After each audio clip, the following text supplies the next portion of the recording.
Muito bem, voltamos com mais um bloco do Superi Notícias. No primeiro bloco você acompanhou as principais notícias de Valadares e região e também as notícias dos bastidores da política brasileira. E neste segundo bloco tem a honra e a oportunidade de conversar mais uma vez com a advogada, doutora Carol Godinho. E hoje ela está aqui para poder falar de um assunto muito importante, porque eu tenho certeza que você já ouviu essa pergunta. O que os planos de saúde são obrigados a cobrir? Doutora Carol Godinho, primeiramente, muito obrigado mais uma vez por ter aceitado o convite. É sempre uma honra receber você aqui. Seja muito bem-vinda. Boa tarde. Obrigada, Gustavo. Olá para vocês. É um prazer estar aqui também. Obrigada pelo convite novamente. E o que os planos de saúde é obrigado a cobrir é algo bem amplo. Sim. Mas o que a gente pode falar, basicamente, que os planos de saúde são obrigados a cobrir o tratamento indicado pelo médico, as cirurgias indicadas pelo médico, as próteses indicadas pelos médicos, os exames indicados pelos médicos e que entendem necessários para que faça o tratamento. Teoricamente é isso, mas há uma discussão muito grande porque esse posicionamento ele não é um posicionamento uniforme que todos os juízes, desembargadores e ministros possuem. É um entendimento que ele ainda está em discussão, que tem a ver com uma discussão contratual e tem a ver muito com uma discussão também de principiológicas. E em relação a esse assunto voltar à tona, porque de fato esse assunto surgiu, podemos colocar assim, essa grande polêmica e essa grande dúvida por parte da população nos últimos meses. A partir de qual momento e por que esse assunto voltou à tona? A gente não tem como falar especificamente. Não houve um estudo sociológico para falar, esse assunto voltou à tona por isso. Mas depois que a gente veio de uma demanda muito alta dos planos de saúde para tratamentos, principalmente pós-Covid e outros tratamentos especializados necessários, nós vimos que houve um gasto, e há um gasto muito grande nisso. Havendo esse gasto, os planos de saúde começaram a negar alguns tipos de tratamentos, de exames, de cirurgias, alegando que eles não estavam cobertos de acordo com o contrato, porque os seus contratos, em regra, constam que eles irão cobrir aqueles tratamentos, procedimentos, exames previstos no rol da ANS. Então, aí entrou a discussão. O rol da ANS, que está lá no contrato, ele é taxativo, ele é obrigatório de ser seguido somente ele e mais nenhum procedimento? Ou ele só serve como exemplo para o consumidor dos procedimentos, cirurgias e exames que devem ser cobertos? Então, por isso que isso veio à tona agora, por causa da demanda dos planos de saúde, que aumentaram bastante de forma cumulativa, muito rápida, né? Não veio degradante, de forma que degrade, veio de forma somatória, veio de uma vez. E até para a pessoa ter o cuidado e não passar por esse tipo de situação. Você que é advogada, que constantemente, imagino que recebe essa demanda, né, de algumas pessoas que não tiveram ou não terão a assistência do plano de saúde para poder fazer algum tipo de procedimento médico. Antes de poder ver e saber qual plano de saúde vai adquirir para a sua vida, é sempre bom analisar, fazer uma análise minuciosa, ou até mesmo chamar um advogado ou uma advogada para poder analisar e ver qual plano de saúde de qual empresa é melhor para poder estar atendendo?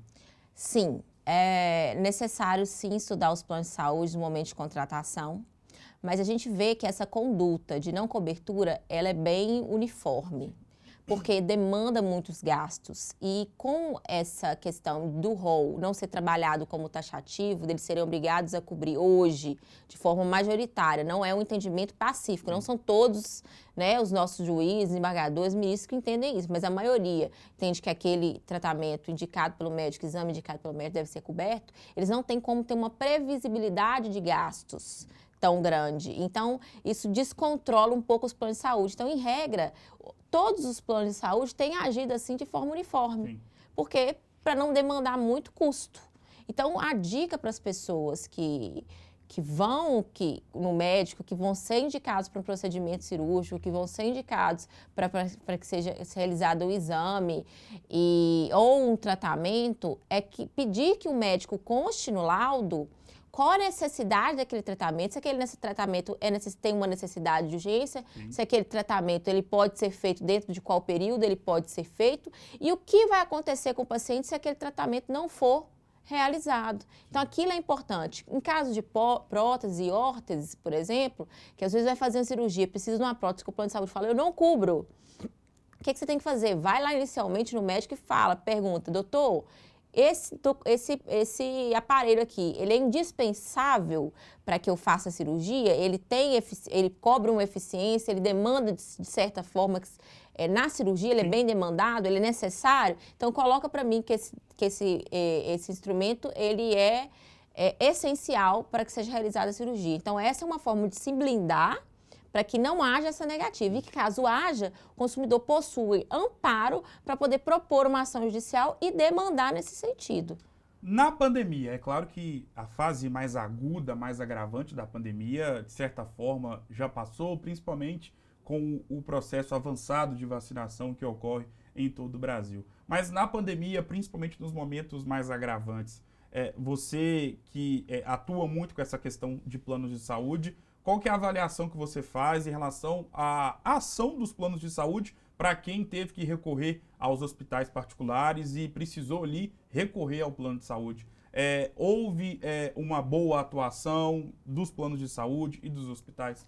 Na verdade, eu acho que ninguém estava preparado para a demanda que veio, para os problemas que ocorreram, e veio algo novo. Então, a gente percebeu uma desorganização generalizada.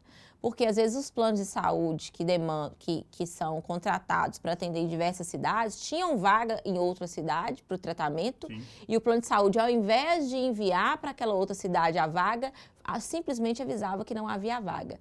Há situações, por exemplo, no município ou em outros planos que a gente fala que não são planos suplementares, né, esses planos privados, que não tinha como mesmo, mas há situações que tinha como. Sim. Outra coisa que o plano de saúde ocorreu muito são tratamentos de sequelas. A gente está vendo os planos de saúde com tratamento de sequelas, mas não tratamentos especializados, porque muitas vezes na rede credenciada dele não tem esse tratamento especializado. Então eles mandam para profissionais que tratam de forma genérica. Por exemplo, um fisioterapeuta que não seja especializado para aplicação de determinado método ou de determinada especialidade, um psicólogo, um psiquiatra, porque houveram diversas restícios aí e danos, né? Das pessoas, não só a internação no momento de desespero, mas outras sequelas que ocorreram no decorrer e depois desse processo todo que foi a pandemia. É o chamado e o famoso pós-Covid, né? Onde muitas pessoas que tiveram a Covid-19 de forma aguda, infelizmente, e neste momento, existem muitos casos de pessoas que estão convivendo com as sequelas pós-Covid, que normalmente, segundo os médicos e especialistas, acontecem de uma forma um pouco mais severa e mais aguda com quem ficou num processo avançado de acometimento da Covid-19. E claro que a gente torce para todo mundo sair dessa situação o quanto antes. Doutora Carol, obrigado mais uma vez por ter atendido o nosso convite. É sempre uma honra conversar com você e as portas estão abertas para você poder voltar mais vezes. Sou eu que agradeço, Gustavo. É um prazer estar aqui. Espero ter esclarecido para vocês da melhor forma possível. Claro que esclareceu e sempre que tiver alguma demanda pode me procurar, que você é sempre muito bem-vinda.